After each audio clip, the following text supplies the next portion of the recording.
Jadi Indonesia ini perlu mental yang kuat kalau ingin melakukan perbaikan. Kenapa? Harus kuat menghadapi kaum nyinyir. Dan biarkan yang nyinyir selalu sakit hati selamanya. Assalamualaikum warahmatullahi wabarakatuh. Sampurasun.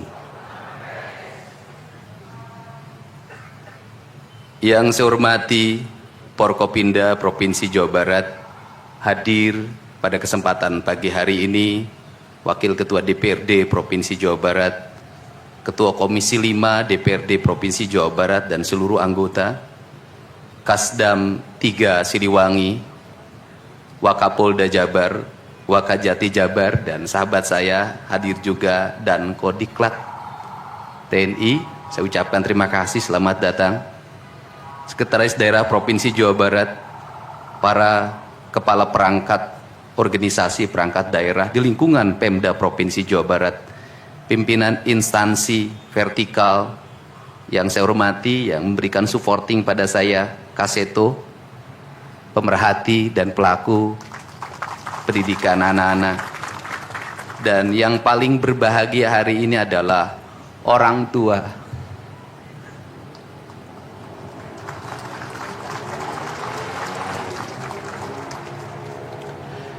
Dari 273 anak-anak Jawa Barat yang terjaring di seluruh Provinsi Jawa Barat dengan berbagai latar belakang, dengan berbagai kondisi, dengan berbagai keadaan, hari ini sudah tumbuh menjadi anak-anak yang sehat, memiliki visi dan memiliki harapan.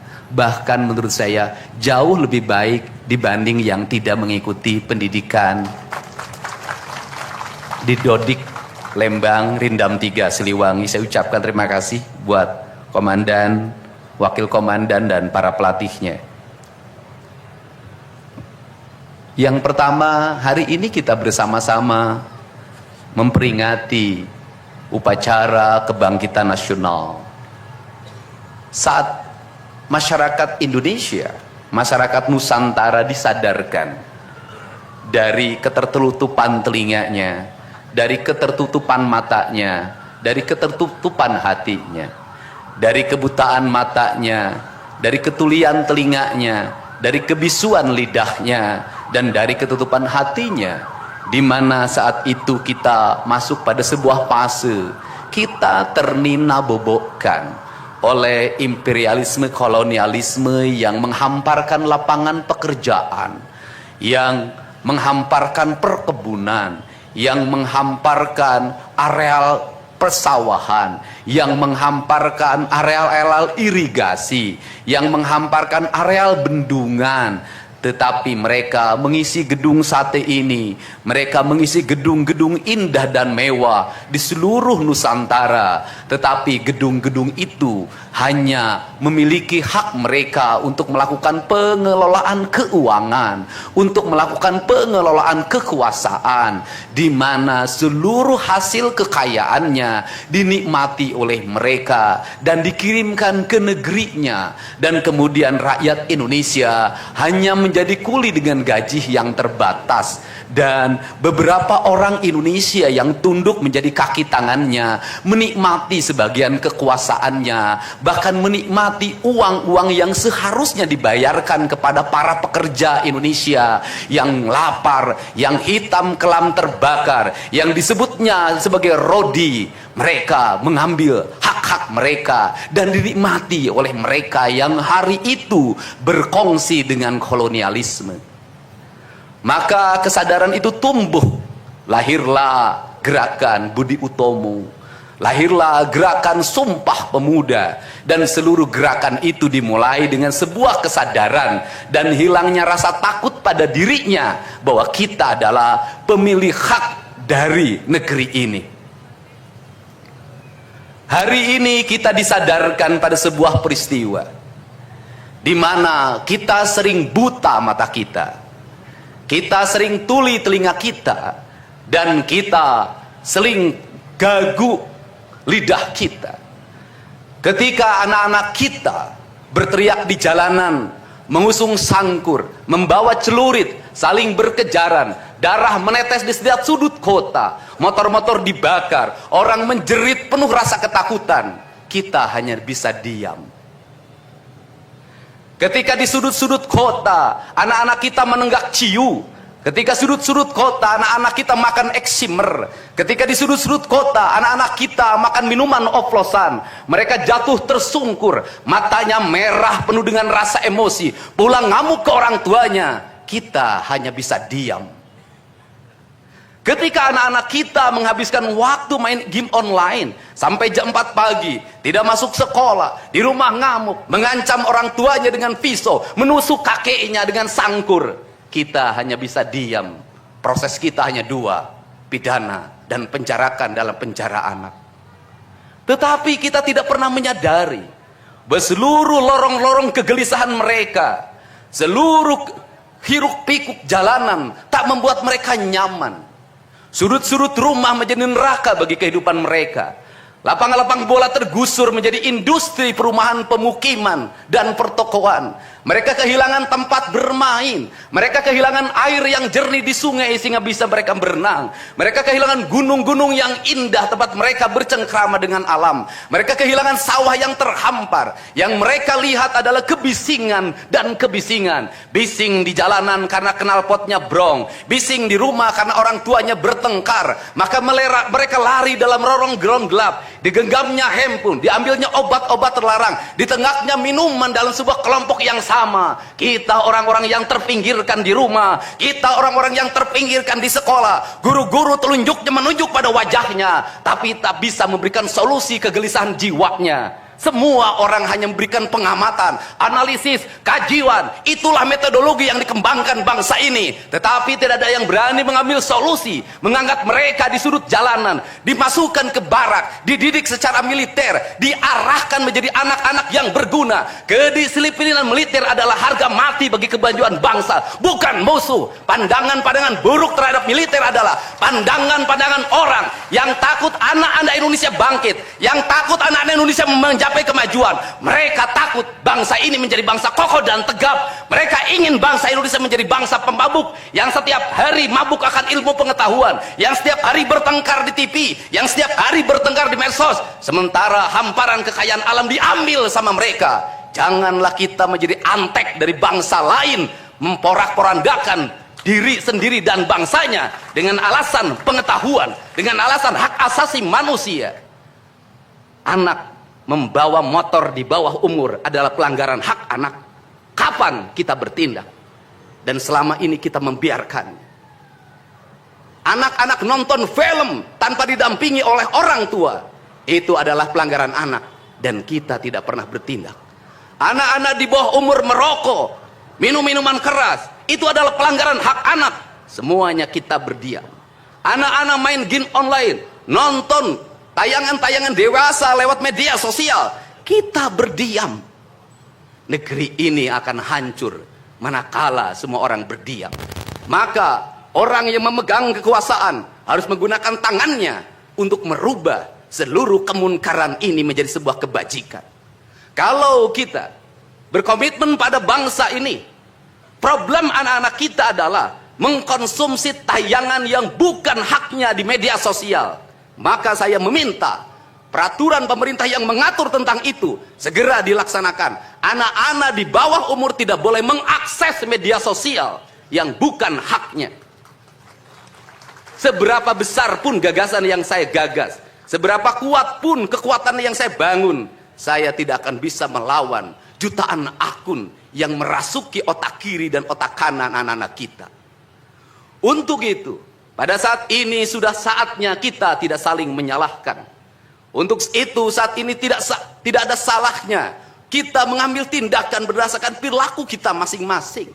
Perilaku ekonomi menyebabkan anak-anak kita kehilangan ibunya karena pergi ke luar negeri. Perilaku ekonomi mengakibatkan anak-anak kita tidak pernah bertemu dengan ibu dan bapaknya karena mereka mencari rejeki. Mereka ada di pojok-pojok rumah bersama kakeknya. Kakeknya melarangnya dia main game online, melarangnya pakai motor jam 11 siang. Maka pisau dapur terhunus dan ditusuk seseorang kakek oleh cucu yang disayanginya. Kerangka pijak seperti ini harus dibangkitkan oleh kita. Semangat militer, bukan militerisasi. Kalau anak-anak dibangunkan jam 4 subuh, di mana letak salahnya dan di mana letak pelanggarannya? Kalau anak-anak dibangunkan kemudian disuruh membereskan tempat tidur, apa salahnya dan apa pelanggaran hak anaknya? Kalau anak-anak disuruh sholat subuh, apa pelanggaran haknya? Kalau anak-anak mengikuti kuliah subuh, apa pelanggaran anaknya? Kalau anak-anak disuruh ngantri kemudian makan pagi, sarapan pagi dengan telur, dengan nasi, dengan pisang dan minum susu, di mana letak salahnya? Kalau anak-anak kemudian disuruh belajar, dan saat belajar duduknya bersikap, memandang ke arah gurunya, memandang mata gurunya, agar terjadi transformasi energi antara guru dengan muridnya, yang hari ini dihilangkan dengan digitalisasi, menghilangkan ruh spiritual konsepsi pendidikan kita, diganti dengan konsep pendidikan digital, yang tidak lagi melahirkan hubungan emosional guru dan murid. Akhirnya murid-murid tidak menghormati guru-gurunya, karena guru lupa mengekspresikan nilai-nilai spiritual dalam dirinya pada murid dalam ruangan yang hening, diganti dengan papan belajar digital. Di mana letak salahnya? Kalau anak-anak itu diajarkan makan siangnya tertib, berantri, berdoa sebelum makan, di mana letak salahnya? Kalau anak-anaknya sore hari diajarkan bola voli, sepak bola, latihan baris berbaris, di mana letak salahnya? Kalau sore hari anak-anak disuruh masuk ke masjid, mengikuti pengajian, di mana letak salahnya? Kalau setelah itu mereka makan malam, dan makan malam ditandai dengan berdoa, di mana letak salahnya? Kalau mereka jam 9 disuruh masuk barak, disuruh masuk ruang tidur, dan disuruh tidur, di mana letak salahnya? Justru hak-hak anak terdapat di barak pendidikan TNI, dan hak itu tidak mereka dapatkan di rumah-rumah. Di rumah-rumah anak-anak tidak bisa tidur malam. Mereka rata-rata tidurnya jam 4, jam 1 malam, jam 2 malam. Di rumah mereka tidak mendapat makanan yang bergizi karena serba fast food. Di rumah mereka tidak mendapatkan kasih sayang. Di jalanan mereka balapan. Mereka tidak mendapatkan ruang hidup tanpa gadget dalam setiap hari. Saya katakan, justru lingkungan kita hari ini, rumah, halaman rumah, kadang sekolah, kadang jalanan, bukan lagi tempat yang ramah untuk anak-anak Indonesia. Untuk itu apa kebijakan yang harus kita lakukan? Kebijakan yang harus kita lakukan adalah mindset pembangunan dirubah. Ekonomi bukan segalanya. Itu penting. Tetapi ekonomi tidak boleh membunuh ruang-ruang publik di mana orang mendapat ruang bercengkrama. Desain rumah harus dikembalikan pada desain yang membuat jendela, membuat ruang untuk ibu dan bapaknya berkumpul. Halaman rumah harus tersedia di setiap kampung, jangan dihabiskan untuk bangunan, karena anak-anak ingin bermain di halaman. Lapangan bola di setiap desa harus ada. Karena apa? Karena mereka terus berinteraksi olahraga. Sungai-sungai harus dijernihkan, karena anak-anak orang miskin tidak bisa berenang di kolam renang yang berbayar. Mereka harus berenang di sungai-sungai yang jernih. Gunung-gunung harus dihijaukan, karena anak kita perlu hiking dan traveling dalam setiap waktu. Anak-anak kita perlu berinteraksi dengan semesta. Lampu-lampu kadang sebulan sekali harus dimatikan, agar anak kita bisa menatap langit, melihat bulan dan bintang, bahwa dia adalah bagian dari cakrawala yang indah. Negeri ini sudah sesak dengan uang di kepalanya, yang akhirnya apa? Pendidikan hanya menjadi ucapan dan tingkatan S1, S2, dan S3. Tapi pendidikan lupa ada nilai esensial yang harus dihidupkan dalam relung hati manusia. Pendidikan Indonesia adalah mewujudkan manusia Indonesia seutuhnya. Mewujudkan manusia Indonesia seutuhnya. Dalam falsafah Sunda disebutnya Pancawaluya. Cager, bager, bener, pinter, singer. Itulah falsafah pendidikan asasi. Maka falsafah pendidikan asasi dalam kaidah Sunda disebutnya, kalimatnya begini: Kawung mabur sarulukna sama kelengiten pandana, Ciamis tinggal paitna, Ciherang tinggal kiruhna, Resi lengiten ajina pandita ilang komara, Kaduruku hawa nafsuna, Bangkong di kongkorong kujang, Kacai mawa cameti. Saya hanya falsafah ini. Apa itu bangkong di congkorong kujang? Kujang adalah senjata. Bagi orang Sunda adalah sebuah kehormatan diri. Kuujang. Kujang. Tetapi Kujang tidak bisa dikongkorongkan pada Bangkong. Kalau Bangkong dikongkorongkan oleh Kujang, Bangkong itu anak-anak di bawah umur. Kalau dia dikongkorongkan oleh Kujang, Kujang itu tak bermakna dan Bangkong itu mati, tak mampu membawa Kujang. Kacai mawa cameti, apa itu artinya? Orang pergi ke air untuk mensucikan diri, maka dia harus membebaskan diri dari berbagai apapun kepentingan. Dia ingin pasrah, dia ingin sumera, hirup ukur sasamperan, awak ukur sasampayan. Sariring dering dumadi sarengkak saparipola, la haula wala quwata illa billah. Maka dia tidak boleh membawa hawa nafsu. Ketika kita ingin memasuki abad ritual dan spiritualitas, maka tidak boleh ada kebencian, tidak boleh membawa senjata apapun, tidak boleh, maka kita berserah. Apa yang terjadi hari ini? Orang-orang yang setiap hari bicara tentang kesucian, lidahnya menyakiti orang lain, menusuk orang lain, membawa api peperangan pada saat orang menuju kesucian. Bahkan bisa jadi menghinakan orang lain itu dianggap bagian dari kesucian. Tidak ada anak nakal. Tapi orang Sunda itu menyebutnya budak bangor. Budak bangor itu beda dengan nakal. Kenapa? Itu masa mereka menginjaki masa remaja menuju masa dewasa. Maka di hari kebangkitan nasional ini, pemerintah Provinsi Jawa Barat, sekolah yang hari ini berjalan, ada pendidikan karakter, ada bela negara. Saya akan meresmikan menjadi Sekolah Kebangsaan Jawa Barat Istimewa. Sekolah Kebangsaan Jawa Barat Istimewa nanti akan dipusatkan di Dodik, Lembang. Dan kalau ada lembaga pendidikan lainnya, kami juga akan menjadi kerjasama. Mereka yang bersekolah di situ bukan anak-anak yang tawuran, bukan anak-anak yang minum, bukan anak-anak korban dari ML, tetapi juga nanti anak-anak yang memiliki kemampuan akademik yang tinggi, anak-anak yang memiliki kemampuan pikiran yang tinggi. Dan seizin pimpinan DPRD Provinsi Jawa Barat, tahun ini kami akan memberikan beasiswa pada mahasiswa-mahasiswa yang kuliah di jurusan engineering. Tetapi mereka harus mengikuti sekolah kebangsaan selama 1 bulan. Agar uang yang diberikan oleh Provinsi Jawa Barat melahirkan nasionalisme-nasionalisme baru yang bisa membawa bangsa ini ke arah kemajuan. Dan saya mengucapkan terima kasih pada kalian semua yang membuat diri saya hari ini setiap hari berpikir. Ingat, doa yang terpancar ada 2. Saya tidak menyebut doa. Rintihan hati, bisikan hati ada 2. Ada yang berharap ini berhasil, dan ada yang berharap ini gagal. Siapa yang berharap ini berhasil? Mereka adalah kaum-kaum nasionalis yang mencintai bangsa ini. Siapa yang berharap ini gagal? Para nyinyir dan para pembenci yang menjadikan politik sebagai tujuan hidupnya tanpa pernah bisa membedakan mana kepentingan politik dan mana kepentingan kebangsaan. Walaupun kebijakannya baik karena beda dengan politiknya, dia mengatakan buruk. Dan walaupun kebijakannya buruk karena sama dengan politiknya, dia katakan baik. Ini orang yang tidak punya spirit nasionalisme. Dia hidup mempertuhan politik dalam setiap waktu. Saya katakan, dia hidup mempertuhan politik dalam setiap waktu. Meskipun lidahnya berkata bertuhan pada Allah, tetapi hatinya dalam setiap hari hasud dan menjadikan politik sebagai tujuan hidup.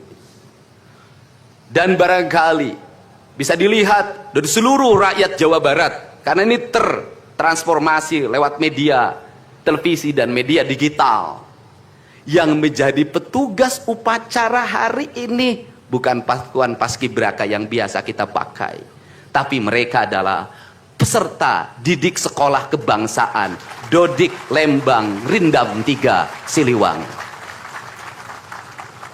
Waktunya tidak lama, hanya 18 hari, tapi bisa dibentuk.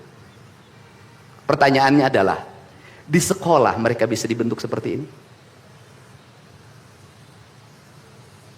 Kalau di sekolah tidak dibentuk hari ini, maka pertanyaannya adalah, berarti sistem pendidikan nasional harus dievaluasi. Dan kalau misalnya yang di Jakarta mau menyalahkan, kan disahkannya di Jakarta.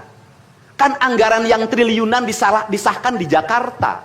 Kenapa anggaran yang triliunan ini tidak terevaluasi dalam setiap tahun? saya katakan, sistem pendidikan yang di dalamnya angka-angka yang hanya orientasinya materi dan kepuasan dalam outcome dalam sistem pengelolaan keuangan tidak akan melahirkan apapun kecuali tumpukan kertas, software, dan hardware.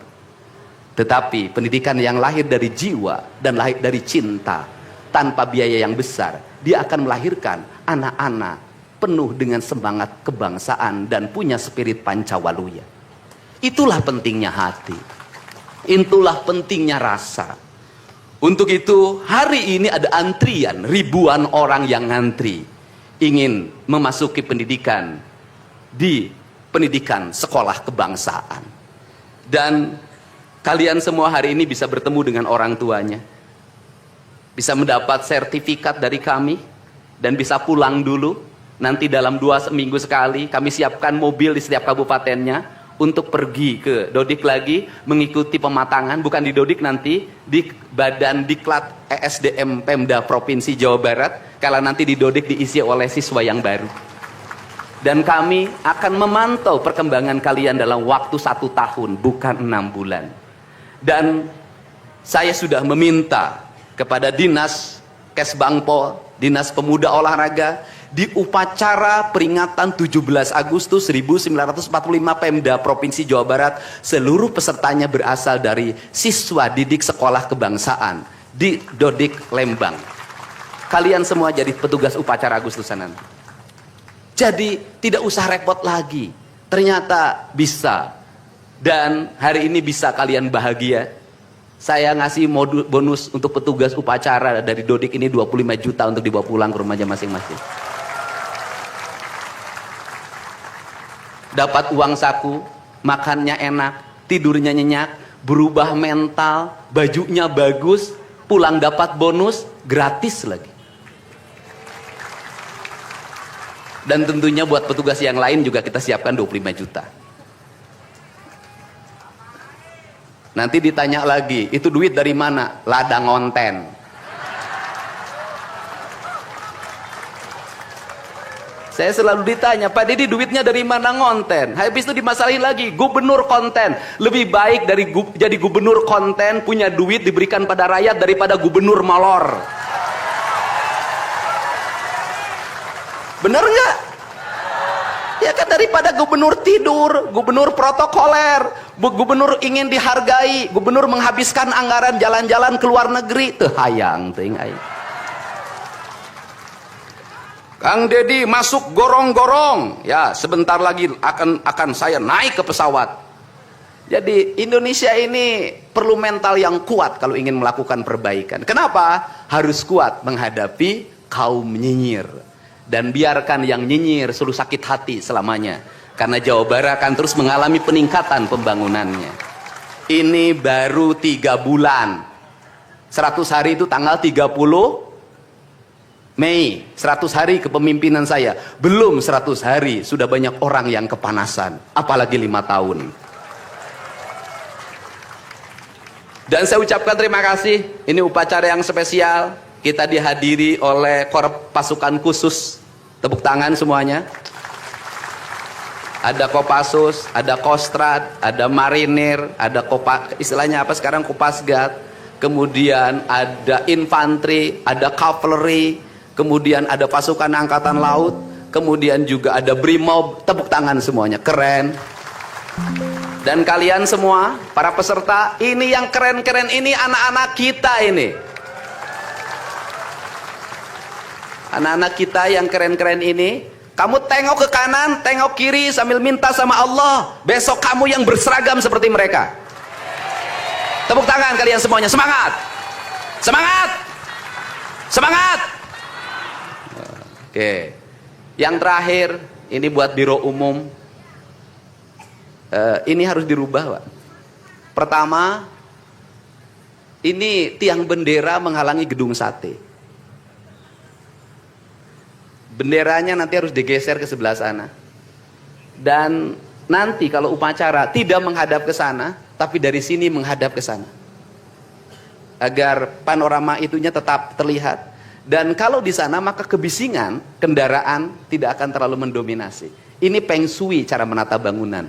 Jadi saya dari tadi mandang gedung sate nggak bisa karena terpotong oleh tiang bendera, dan nanti bagian protokoler itu masang podium nggak lurus ke tiangnya, agak mencong-mencong dikit. Maklum Pemda masih belum pakai rasa, masih pakai DPA. Yang penting di DPA-nya juga tidak melanggar. Nah, ini orang estetik, dan di Pemda ini tidak pernah ada rapat untuk merumuskan ini. Cukup WA. Pak Sekda, Kesbangpol, Dinas Pendidikan, besok kita lakukan ini, anak-anak bajunya ini, dan saya terima kasih buat PLT Dinas Pendidikan yang stresnya banyak, suaranya sampai hilang, saking takut. Luar biasa. Berdiri dong Kepala Dinas Pendidikan PLT. Di depan kamu pindah. Suaranya hilang. Pernah saya marahin malam-malam, kamu belum tahu cara kerja saya. Karena sekarang sudah tahu ternyata Sang Kuryang tuh hidup di sini. Ya, Pak. Silakan duduk depan, Pak. Di depan, Pak, duduk. Saya ucapkan terima kasih juga kepada Pak Sekda yang selalu ingin menjalankan tugas saya dengan baik. Kalau belum meluntur-luntur dikit wajar, karena dia memang penakut sama istrinya jadi kurang lentur. Kalau saya kan sudah sangat lentur hidupnya. Saya ucapkan terima kasih juga pada Kesbangpol, ini yang supporting sangat baik. Ini mantan, pindah Pak ke depan, Pak. Ini jajaran protokoler, dan saya ucapkan terima kasih pada Pangdam 3 Siliwangi yang support full. Terima kasih. Kemudian Pangkostrat yang di Purwakarta juga melaksanakan, dan berbagai divisi. Kemudian Komandan Dodik Rindam. Terima kasih. Saya ucapkan terima kasih, badannya terima kasih. Saya ngasih bonus buat pelatihnya 50 juta. Saya ini urusan rasa, Bu. Orang tuanya itu jangan hanya bertepuk tangan. Mohon maaf, ada terpanggil dalam jiwanya. Anak-anak saya kok bisa hebat begini ya? Dari rumah itu bawa bakakan. Mohon maaf, ini cermin manusia-manusia Sunda yang punya welas asih, yang punya timbal balik. Anak saya dididik, bukan saya minta bakakak, bukan. Bukan saya minta opak, tumpeng, bukan. Penuh dengan welas asih, dengan cinta. Mudah-mudahan bakakak yang dibuat menjadi jalan bagi si Ujang menjadi orang hebat. Kenapa orang tua dulu melahirkan anak-anak hebat? Karena cinta rasa, bukan gratifikasi. Dia kenaikan kelas tidak bawa uang, dia bawa tumpeng buat gurunya, dia bawa bakakak buat gurunya, karena gurunya telah mendidik anak-anaknya dengan baik. Itu cinta, itu rasa, bukan gratifikasi. Kami berbuat baik pada orang tuanya, tapi orang tuanya juga harus punya rasa dan punya cinta demi anak-anaknya. Saya pengalaman ibu saya dulu selalu berpuasa ketika saya punya hajat, punya lagi ujian, lagi kenaikan kelas, menghadapi kesulitan, ibu saya dan bapak saya pasti berpuasa buat saya. Saya minta ibu dan bapak, coba rajinlah berpuasa bagi anak-anaknya. Bisa jadi, mohon maaf, bisa jadi anak-anaknya seperti ini, rasa orang tuanya yang harus diperbaiki. Bukan kesalahan anaknya, tetapi rasa dan cinta orang tuanya juga harus dibenahi. Hidup itu alam, Pak, interaksi. Buktinya sama tentara nurut, sama ibu nggak nurut, sama bapak nggak nurut. Nah ini, makanya untuk itu, dari sekarang, mari bangun cinta negeri ini, karena negeri ini adalah negeri Siliwangi, negeri Silih Asa, negeri Silih Asi, negeri Silih Asu, negeri Silih Pikanya. Bagi mereka yang tidak ngerti Siliwangi, tidak tahu makna Siliwangi, tidak pernah berkontemplasi dengan Siliwangi, jangan coba-coba Anda berbuat tidak baik terhadap tanah Siliwangi. Saya sampaikan itu, kaluhur tesirungan kahandap teu akaran. Ini saya ucapkan terima kasih seluruh pasukan. Saya ucapkan terima kasih buat Panglima TNI, Kepala Staf Angkatan Darat, Angkatan Laut, dan Angkatan Udara, Pangdam 3 Silo, dan seluruh jajaran. Semua terima kasih. Hari ini adalah hari bangkitnya kita. Hari ini adalah hari kemajuannya kita. Dan kita mulai seluruh perubahan ini dari tanah kita, tanah Sunda, tanah Siliwangi. Wallahu muwaffiq ila aqwamit thoriq. Assalamualaikum warahmatullahi wabarakatuh. Sampurasun.